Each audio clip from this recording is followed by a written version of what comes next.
What's up everyone? Welcome back to my YouTube channel. So for today's video ay gagawa tayo ng a highly requested one. Kasi guys, matagal nang may nagre-request sa akin na gawin ko to pero hindi ako nakagawa ng school supplies haul this year. Kaya naman this time, ang gagawin natin for this video ay what's inside my bag. So guys, yung bag na to is from Herschel and ito yan guys. Ito siya. And as you can see, super bulky nga and medyo mukhang mabigat. Hindi siya medyo, pero mabigat talaga siya. And mamaya malalaman nyo kung bakit mabigat. And super bulky niya. So yeah, let us proceed na sa aking bag. Ayan siya guys. Ito yung overview niya. Ayan siya sa likod. Ayan. Meron siyang dalawang pocket. And ito yung pinakamalaki. And ito yung maliit. And guys, unahin na natin kung ano yung nandito sa baba. Ayan, ayan yung nasa loob niya. Okay, ang unang laman ng aking bag ay itong aking salamin. Which is super duper unessential kasi guys, malabo yung mata ko. 200 yung grade ng eyes ko. 250 na siya actually. Pero yung grade ng lens ko is 200 lang kasi medyo nahihilo pa ako. And yes, ito siya guys. Apo. Ayan, mukha akong nerd pag suot ko to, lalo na naka-brace ako. For this video, sige, isusuot ko siya. Okay guys, the next thing that I have here inside my bag is a ball pen. So I have here 1, 2, 3, 4, 5, 6, 7, 8 ball pens. I have here 8 ball pens and I have 4 black pens, 1 blue, 2 red, and I also have a Sharpie permanent marker kasi kapag gusto kong artihan yung lecture ko, ginagamit ko siya guys. And ginagamit kong ball pen ngayon talaga, yes, ginagamit ko is Panda guys. 7 pesos lang to and minsan sa iba 5 pesos lang. Kasi guys, hindi ko alam, mas nagustuhan ko siya ngayon kaysa dito sa G-Tech na to na binili ko pero wala na siya agad tinta. Pero guys, maganda din tong G-Tech na to and I'm using 0.3 and ito lang yung red ball pen ko, Fine Tech, and ito, hindi ko alam, just right, bigay lang to ni nanay and yung Sharpie nga, nabigay din niya. So, ayan, marami akong ball pen. Kapag gusto nyo manghiram, andito lang ako. So guys, ang naroon pa dito sa aking bag ay meron pa akong 3 highlighters. And yun nga, sabi ko sa inyo guys, mahilig ako mag-design sa notebook ko pero wala nang time kasi nagmamadali ako. Lalo na kapag kasi nasabi lang ng teachers ko yung mga kailangan isulat. Ganon, wala na akong time para makapag-arte-arte pa. So I have 3 sa books ko. And then sa notebook, kahit saan kung ano gusto kong i-highlight. Meron pa akong 3 sa pencil case ko na hindi ko naman na dinadala kasi pampasikip lang siya. So, ang meron pa dito tayo is, meron din akong sticky note. Super small lang niya. And next is, meron tayo nitong Saint Benedict, Caster of Evil Spirits. So, I have a pendant. Ito siya, guys. Hindi lang yon, doon natatapos. Meron din akong tissue. And hindi ko alam kung bakit nandun siya. Dapat nandun siya sa kit ko. So, meron din akong bath and body spray from Aficionado. Ayan lang yung ginagamit ko, guys. Kapag nasa school ako, kapag sobrang init na. And, yes, titang-tita tayo dahil meron tayong white flower. Kasi, guys, pag sumasakit yung ulo ko, ginagamit ko lang yan. Nakakawala siya ng stress. I swear. So, ayan, kinakapa ko. And, wala na siyang laman. And, guys, mag-proceed na tayo dito sa pinaka-loob ng aking bag. Kung saan nakalagay yung mga books, notebooks, and yung mga other papers na kailangan ko. So, ayan, let's open it. And I'm gonna show it to you. Ayan. Medyo okay pa siya ngayon kasi walang pasok. So, inayos ko na siya. Pero kapag may pasok, madaming papel. So, guys, the first thing that I have here inside is ang hindi mawawalang kikay kit na makikita nyo yung laman nito dun sa next vlog ko dahil I'm sure mauuna to. Kasi ginawa ko yung makeup routine ko every time I go to school. So, yeah. Next is my wallet. Yes, ito yung wallet ko. Nabili ko lang siya sa Robinsons. Alam niyo yung mga parang tiyangge na nandun sa gitna ng Robinson. As in, sa loob, sa gitna, marami doon. And binili ko lang siya for 100 pesos. And meron na siyang lalagyan ng card. Yan. Dami akong card. Madaming laman yan. May pictures. Ayan. May mga resibo. Resibo ng shirt ko. And ito yung 2x2 picture ko na super fresh pa ako sa panahon yan. And meron din akong letter dito. Hindi natin babasahin yan.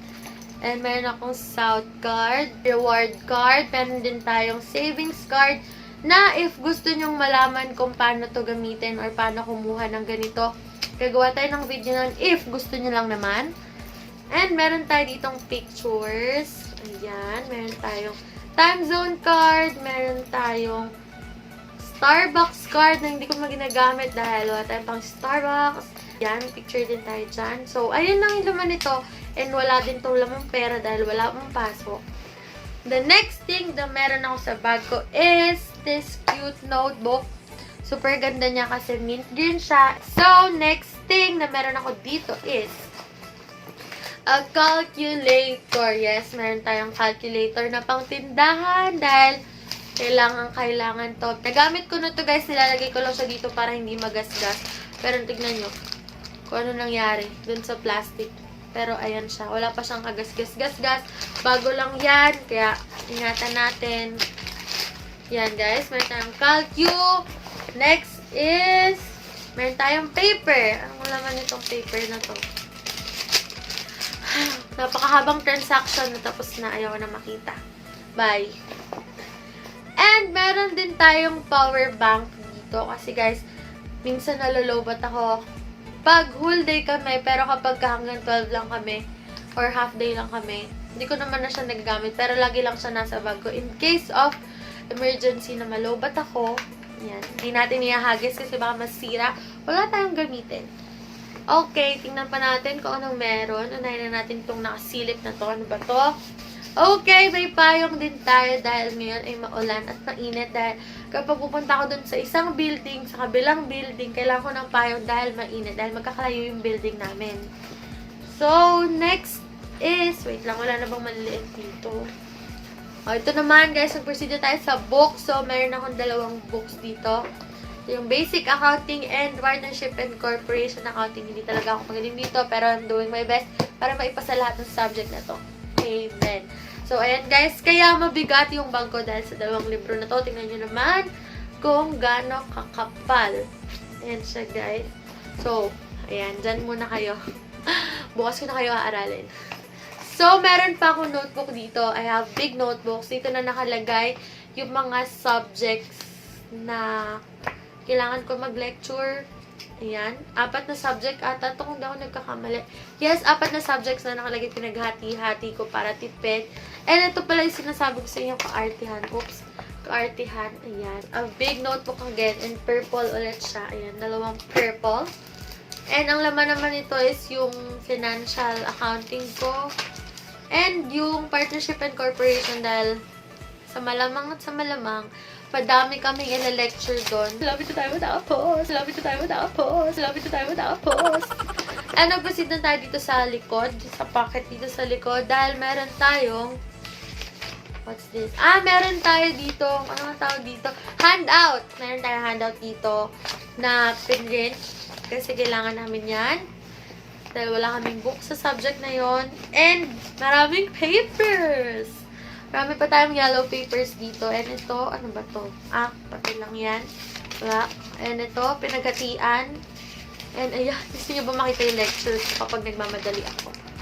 Ayan, ganyan po ako mag-lecture, no? Kapag nagmamadali. And ayan, meron tayo nito. Meron tayong envelope. Nakalagay dito yung mga importanteng bagay. Papeles. Papeles. Mga papeles, kagaya nitong Certificate of Registration ko or yung COR ko. Super importante yan. Kasi pag nawala yan, parang wala na din ang buhay ko, te. Tapos, meron tayong 1/2 lengthwise. Meron tayong mga index cards. Kasi nga, kailangan talaga to kapag college na kasi You'll never know kapag kailangan ng teacher. Meron akong dalawang pencil. Hindi ko alam kung ba't nandyan sila. Pero, stay lang kayo dyan. Ayan sila. So, ayun lang guys. Ayun lang laman nito. And, meron kayong nakitang picture ko dito. Sobrang haggard ko dyan. And, malapit na tayo matapos. More papers. Ayan. Mga course syllabus. And, ito pa pala, meron pa pala akong handout dito. Na yan, medyo magulo din ang ating computation sa likod. Intindihin na lang natin yan. And, meron pa tayo dito, clear book. So, meron akong clear book dito. Kasi yung ibang teachers, kailangan sa end of the semester, kailangan complete yung activities mo. And, kung ilan yun din yung idadagdag na points sa'yo. Sayang naman yun. So, ito pa, meron pa tayo ditong yellow pad. Kailangan natin ng madaming yellow paper. Tuwing activities namin or seat works namin, kailangan namin nito. Dito kami gumagawa ng activities. Ito namin sinusulat. Minsan dito na din ako nag-lecture. Isa na lang pala to. At ito, ang super duper kailangan ko. Dahil sobrang init sa school. Lalo na kapag hindi major subjects, dun lang kami sa walang aircon na room. And kapag major subjects naman, dun naman kami sa may aircon at sa bagong building. Pero, sobrang lamig naman. Nanginginig na kami. Pero, mas okay yun kasi naman sobrang haggard na namin sa initan. At halas na kami. Mas okay na yung malamig, diba? Ayan, wala na talaga siyang laman, guys. And yan. Yan yung bag ko. Yan yung loob. And wala na. So, ayun guys. That's it for today's vlog. I hope na na-enjoy nyo kung ano man yung nakita nyo sa loob ng bag ko. And guys, don't forget to subscribe to my channel and don't forget to click the bell button beside it to be notified every time I post a new vlog, and don't forget to like this video if you did. Thank you guys so much for watching. See ya! See ya! Pause! Tapos, di pala naka-record. Char.